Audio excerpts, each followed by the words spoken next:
നമ്മുടെ നിയമസഭാ തെരഞ്ഞെടുപ്പ് ഒക്കെയാണല്ലോ. അപ്പോൾ നമ്മുടെ മുൻ ബ്ലോക്ക് പ്രസിഡൻറ്റും CPM-ൻ്റെ പെൺ സിംഹവുമായിരുന്ന CP റംലപ്പോൾ UDF-ൻ്റെ ഒപ്പം മുസ്ലിം ലീഗിൻ്റെ കൂടെയാണ്. അപ്പോൾ അവരിപ്പോൾ ഈ തെരഞ്ഞെടുപ്പിനെ കുറിച്ചിട്ടും ഗവൺമെൻറ്റിനെ കുറിച്ചിട്ടും ശ്രീ KT ജലീൽ MLA കുറിച്ചിട്ടും വിലയിരുത്തിയിട്ട് സംസാരിക്കുന്നുണ്ട്. നമ്മളിപ്പോൾ ഉള്ളത് പൊന്നാനിയിലാണ്, പൊന്നാനി ബീച്ചിലാണ്. അപ്പോൾ നമുക്കിങ്ങനെ ഹായ് ഹായ് ഹായ് ഹായ് എന്തൊക്കെയാണ് വർത്തമാനം? എന്തൊക്കെയാണ് സർക്കാരിനെ കുറിച്ചിട്ടുള്ള വിലയിരുത്തൽ? സർക്കാരിനെ കുറിച്ചിട്ട് എന്താ പറയാനുള്ളത്? കാരണം 10 വർഷക്കാലത്തോളമായി ഇടതുപക്ഷ സർക്കാർ ഭരിച്ചുകൊണ്ടിരിക്കുകയാണ് സഖാവ് പിണറായിയുടെ നേതൃത്വത്തിൽ. ഈ 10 വർഷം ഭരണകാലത്ത് നമ്മുടെ കേരളത്തിനകത്ത് ഒട്ടേറെ വികസന പദ്ധതികൾ നടത്തി, പ്രവർത്തനങ്ങൾ നടത്തി എന്ന് LDF പറഞ്ഞുകൊണ്ടിരിക്കുമ്പോഴും സാധാരണക്കാരായ ജനങ്ങൾക്ക് കുറേ കാര്യങ്ങൾ പറയാനുണ്ട്. കാരണം സാധാരണക്കാരായ ജനങ്ങൾക്ക് വേണ്ടതായ കാര്യങ്ങളൊന്നും ഈ ഗവൺമെൻറ്റിൻ്റെ അടുത്ത് നിന്ന് ലഭിച്ചിട്ടില്ല എന്നുള്ളതാണ്. ഇപ്പോൾ ക്ഷേമ പെൻഷനായാലും കഴിഞ്ഞ തെരഞ്ഞെടുപ്പ് പ്രകടന പത്രികയിൽ LDF പറഞ്ഞിരുന്നതാണ് 2500 രൂപയാണ് ക്ഷേമ പെൻഷൻ ആക്കുന്നത്. ആ 2500 രൂപ എന്നുള്ളത് ഈ വരുന്ന തദ്ദേശ സ്വയംഭരണ തെരഞ്ഞെടുപ്പ് വന്നപ്പോഴാണ് 2000 ആക്കിയിട്ടുണ്ട്. ആ 500 എവിടെ എന്നുള്ളതാണ് നമ്മൾ ചോദിക്കുന്നത്. അതുപോലെ തന്നെ പറഞ്ഞതാണ് ഒരു സ്ത്രീ സുരക്ഷാ പെൻഷൻ 2000 രൂപ കൊടുക്കും ആളുകൾക്ക് എന്നാണ് പറഞ്ഞത്. 2000 രൂപ ഓരോ വനിതകൾക്കും വീട്ടമ്മമാർക്ക് കൊടുക്കുന്നവർ അന്ന് അങ്ങനെയാണ് പറഞ്ഞത്. പക്ഷെ ആ ഒരു തെരഞ്ഞെടുപ്പ് വന്നപ്പോൾ, തദ്ദേശ സ്വയംഭരണ തെരഞ്ഞെടുപ്പ് വന്നപ്പോൾ 1000 രൂപയാണ് ആകെ വീട്ടമ്മമാർക്ക് ക്ഷേമ പെൻഷൻ കൊടുക്കുന്നത്. അതും BPL-ന് മാത്രം. ഞാൻ പറയുന്നത് ഉമ്മൻചാണ്ടി നമ്മുടെ കേരളം ഭരിച്ചിരുന്ന കാലത്ത് അന്ന് ക്ഷേമ പെൻഷൻ കൊടുത്തിരുന്ന കാലത്ത് അന്ന് ആളുകളോട് പറഞ്ഞിരുന്നത് വരുമാനം നോക്കിയിട്ടായിരുന്നു. 1 ലക്ഷത്തിന് താഴെയുള്ള വരുമാനമുള്ള ആളുകൾക്ക് എന്ന് പറയുമ്പോൾ ഏതൊരാളുകൾക്കും അത് കിട്ടിയിരുന്നു. പക്ഷേ അന്നത്തെ 1 ലക്ഷം അല്ല ഇപ്പോഴത്തെ പറഞ്ഞാൽ അന്നത്തെ 1 ലക്ഷത്തിനേക്കാളും മൂല്യം പോയി. പക്ഷെ ആ 1 ലക്ഷം എന്നുള്ള അതുപോലെ ഒരു വരുമാനം ഇത്രയെന്ന് വെക്കുകയാണെങ്കിൽ വീട്ടമ്മമാർക്കും പെൻഷൻ കിട്ടുമായിരുന്നു. ഇപ്പോൾ APL-ലുള്ള വീട്ടമ്മമാർക്ക് പെൻഷൻ ഇല്ല. APL-ലുള്ള വനിതകൾ വീട്ടമ്മയല്ലേ? അതാണ് ഞങ്ങളുടെ ചോദ്യമാണ്, പോയിന്റാണ്. അതൊരു പോയിന്റ്. അത് വനിതകൾക്കിടയിലൊക്കെ തിങ്ങി നിൽക്കുന്നു. അപ്പോൾ ആളുകളെ പറ്റിക്കുന്ന രീതിയിലുള്ള ഒരു പെൻഷനാണ് വീട്ടമ്മമാർക്കുള്ള പെൻഷൻ എന്ന് പറഞ്ഞിട്ട് കൊണ്ടുവന്നത്. അതൊക്കെ ഒരു തട്ടിപ്പായിട്ടാണ് നമുക്കതിൽ നിന്ന് മനസ്സിലാക്കാൻ സാധിക്കും. കൂട്ടത്തിലൊരു ചോദ്യം, മാഡം ഈ തിരൂർ ബ്ലോക്ക് പഞ്ചായത്ത് പ്രസിഡന്റും തുപ്രംകോട് പഞ്ചായത്തിൽ 5 വർഷം മെമ്പറൊക്കെ ആയിരുന്നല്ലോ. CPM-ൻ്റെ ഒരു ശബ്ദം, സ്ത്രീ ശബ്ദമായിരുന്നല്ലോ. അപ്പോൾ എന്തുകൊണ്ടാണ് മാഡം ആ പാർട്ടിയിൽ നിന്നും, CPM എന്ന പാർട്ടിയിൽ നിന്നും പോന്നിട്ട് UDF-ൽ അതേപോലെ തന്നെ മുസ്ലിം ലീഗിൽ ചേരാനുണ്ടായ കാരണം? CPM എന്ന പാർട്ടി ആദ്യകാലങ്ങളിലൊക്കെ CPM എന്ന പാർട്ടി ഒരു പാവപ്പെട്ടവൻ്റെ ഒരു പാർട്ടിയായിരുന്നു. പക്ഷെ ഇന്ന് CPM എന്ന പാർട്ടി ഒരു പാവപ്പെട്ടവൻ്റെ പാർട്ടിയാണോ? അല്ല. ഒരു മുതലാളിമാരുടെ പാർട്ടിയായിട്ടാണ് ഇന്ന് CPM എന്ന പാർട്ടി ഉണ്ടായത്. അത് മാത്രമല്ല, വർഗീയത അതിന്റെ തെളിവാണല്ലേ. ഇവിടെ പാർലമെന്റ് ഇലക്ഷനൊക്കെ വരുമ്പോൾ ഏതെങ്കിലും പൈസക്കാരെ മാത്രം നിർത്തുക, വർഗീയത. ഇപ്പൊ നോക്കി ഞാൻ പറയുന്നത് മാത്രം കാണണ്ട. ഇപ്പൊ ഈ തെരഞ്ഞെടുപ്പിൽ തന്നെ നോക്കി വെച്ച സ്ഥാനാർത്ഥികളെ ഒന്ന് പരിശോധിച്ച് നോക്കി. വോട്ടുകൾ ജനങ്ങൾ ചെയ്യുന്നുണ്ടല്ലോ, ജനങ്ങളൊന്ന് പരിശോധിക്കട്ടെ. കാരണം ഇപ്പൊ താനൂര് ഒരു സ്ഥാനാർത്ഥിനെ കൊടുക്കുന്നു.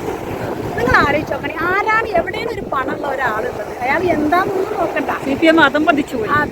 ആരോഗ്യരംഗത്തിനെ കുറിച്ച് പറയേണ്ടതില്ല. കാരണം പ്രത്യേകം നമ്മളൊക്കെ സ്ത്രീകളാണല്ലോ. ഒരു സ്ത്രീകൾക്കൊരു ഗവൺമെന്റ് ഹോസ്പിറ്റലിൽ പോയി ഒരു ഓപ്പറേഷൻ ചെയ്യാൻ പറ്റുന്ന സാഹചര്യം ഇപ്പം ആരോഗ്യ മേഖലയിൽ പേടിയാണ്. എല്ലാവർക്കും പേടിയാണ്. കാരണം അവിടുത്തെ ഉപകരണങ്ങളൊക്കെ ഓരോരുത്തരുടെ വയറ്റിലാണ് വരുന്നത്. ഇതാണ് സ്ഥിതി. ഇതിനെ കുറിച്ചിട്ട് ആരോഗ്യമന്ത്രിയോട് ചോദിക്കുമ്പോൾ ആരോഗ്യമന്ത്രി പലതുമാണ് പറയുന്നത്. ആരോഗ്യമന്ത്രി പറഞ്ഞാൽ ഇപ്പൊ ഞാനെന്താ ചെയ്യുന്നത്, ഡോക്ടറല്ലേ വെച്ചത്. ഇതൊക്കെയാണ് ആരോഗ്യമന്ത്രിന്റെ ഒരു മറുപടി. അതുകൊണ്ട് ആരോഗ്യ മേഖല എവിടെയും ഒരു പുരോഗതി പറയാനില്ല. എന്തായാലും ഈ തവണ ഭരണം മാറും. ഈ തവണ എന്തായാലും ഭരണം മാറും. അങ്ങനത്തെ ഒരു കാലാവസ്ഥയാണ് ഉള്ളത്. കാര്യത്തിൽ യാതൊരു സംശയവും. ഒരു വികസനം നടന്നിട്ടില്ല. തള്ളു മാത്രമേ നടന്നിട്ടുള്ളൂ. അത് മാത്രമല്ല, ഇപ്പൊ തവനൂർ മണ്ഡലത്തിൽ 15 വർഷത്തോളായി KT ജലീൽ ഇവിടെ MLA. എന്ത് വികസനം അവിടെ കൊണ്ടുവരും? 3 തവണ KT ജലീൽ ഇവിടെ ആയിട്ട്. നിങ്ങളെ നേതാവ് കുഞ്ഞാലിക്കുട്ടി സാഹിബിനെ തോൽപ്പിച്ച ആളാ. ഞങ്ങളെ നേതാവ് കുഞ്ഞാലിക്കുട്ടിനെ സാഹിബിനെ തോൽപ്പിച്ചു എന്ന് പറഞ്ഞ കാലേതാ? അതാണ് ഇപ്പൊ പുള്ളി ഇപ്പോഴും പറഞ്ഞുകൊണ്ട് നടക്കുന്നത്. KT ജലീൽ ലീഗിൽ നിന്ന് ഇങ്ങോട്ട് മാറിയ ടൈമാണ്. അന്നൊരു ചെറുചെറുക്കോട് കൂടി ഇങ്ങോട്ട് മാറിയിട്ട് ഇങ്ങനെ ലീഗിനെ കുറ്റം പറഞ്ഞു നടക്കുന്ന ആ ഒരു ഇതിൽ, ആ ഒരു ട്രെൻഡിൽ ജയിച്ചു എന്നല്ലാതെ ഇന്ന് നമ്മൾ ചോദിക്കുകയാണ്, ഇന്ന് ഇവർക്ക് എന്താണ് ഇതുള്ളത്?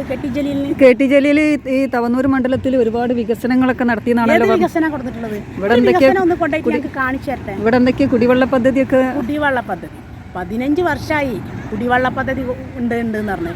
540 കോടി രൂപയാണ് കുടിവെള്ളത്തിന് വെച്ചിട്ടുണ്ടെന്നാണ്.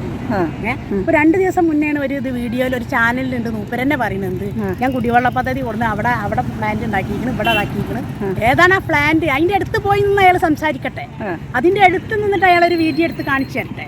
ഈ വെള്ളം കൊണ്ടുപോകാൻ ടാങ്കിയോടെ തുപ്രങ്കോട് പഞ്ചായത്ത്, ഞാൻ തുപ്രങ്കോട് പഞ്ചായത്തിലാണ്. തുപ്രങ്കോട് പഞ്ചായത്തിനകത്ത് അനേകം പൈപ്പുകൾ 1.5 വർഷത്തോളം റോട്ടുമുണ്ടായിരുന്നു. റോഡ് ഇത് കീറിയിട്ട് മണ്ണിന്റെ അടിയിൽ ഇട്ടിച്ചു പൈപ്പ്, ഒരു തുള്ളി വെള്ളം അതിൽ കൂടെ കൊണ്ടുപോകാൻ വന്നിട്ടില്ല, ചെയ്തിട്ടില്ല.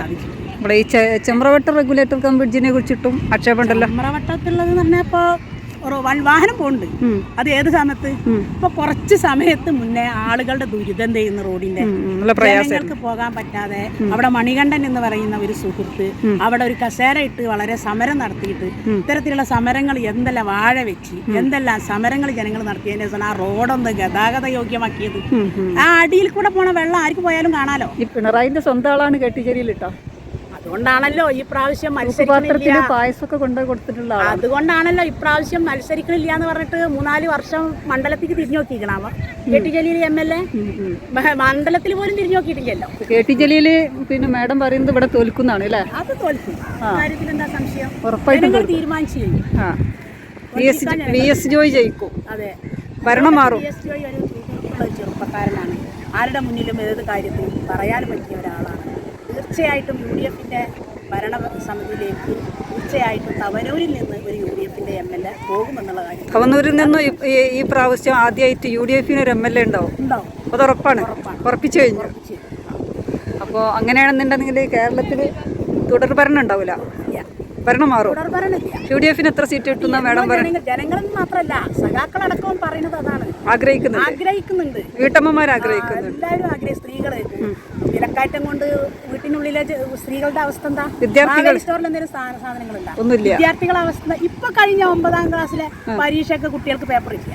ഇപ്പൊ കഴിഞ്ഞതല്ലേ 9ാം ക്ലാസ്സിലെ എക്സാം നടക്കുമ്പോൾ പരീക്ഷയ്ക്ക് പേപ്പർ ഇട്ടാതെ സ്കൂളിൽ കുട്ടികൾക്ക് ചോദ്യങ്ങൾ ഇങ്ങനെ ടീച്ചർ പറഞ്ഞു കൊടുക്കുക, എന്നിട്ട് അതിന് ഉത്തരം എഴുതേണ്ട ഗതികേട് ഉണ്ടായില്ലേ? എത്ര സീറ്റ് വരെ UDF നേടുന്നാണ് അഭിപ്രായം മാഡത്തിന്റെ? UDF ഒരു 100ന് അടുത്തായിട്ട് 100 സീറ്റിന്റെ അടുത്ത് സീറ്റ് നേടും.